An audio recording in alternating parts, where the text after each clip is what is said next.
Serikali ya Jamhuri ya Muungano wa Tanzania imetoa majibu makali mbele ya Baraza la Haki za Binadamu la Umoja wa Mataifa ikiyashutumu mataifa ya Magharibi na asasi za kimataifa kwa kutoa kauli za upendeleo na kuchagua matukio kuhusu hali ya usalama nchini kufuatia uchaguzi mkuu wa Oktoba 29, 2025. Katika haki yake ya kujibu iliyotolewa Machi 2, 2026, Tanzania kupitia kwa mwakilishi wake wa kudumu katika ofisi za Umoja wa Mataifa UN mjini Geneva, Dr. Abdallah Saleh Posi amesema Jamhuri ya Muungano wa Tanzania imetumia haki yake ya kujibu kauli zilizotolewa na wawakilishi wa Ubelgiji, Uingereza, Uswizi, Sweden, Ireland, Ubelgiji, Norway na Jumuiya ya Ulaya EU pamoja na mashirika ya haki za binadamu kama Human Rights Watch pamoja na Amnesty International.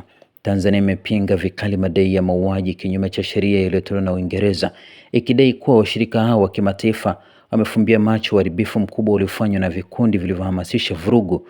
Serikali imeeleza kuwa tarehe 29 Oktoba 2025 nchi ilishuhudia vitendo vya kigaidi vilivyolenga vituo vya polisi, ofisi za serikali na miundombinu ya umma.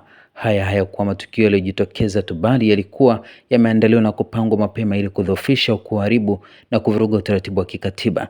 Jamhuri ya Muungano wa Tanzania inapinga vikali madai yaliyomo katika kauli hizo zilizo wazi au wanazomaanisha, na kwa sababu ya maksudi umefumbia macho mchakato na chanzo cha mambo yote yaliyopelekea matukio hayo yaweze kutokea.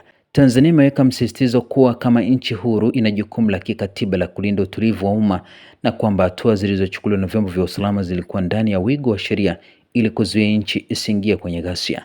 Serikali imewataka washirika wa kimataifa kuheshimu uhuru wa nchi na kutozichukua hatua za kulinda amani kama ukiukwaji wa haki za binadamu. Kuhusu shinikizo la kufanya uchunguzi huru, serikali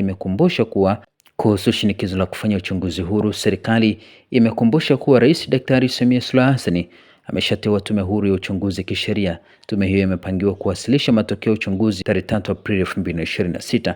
Serikali imesema matokeo hayo yatatumika kama dira ya mipango maridhiano ya kitaifa, mageuzi ya kikatiba yanayotarajiwa na mageuzi ya kitaasisi kwa ajili ya ustawi wa demokrasia.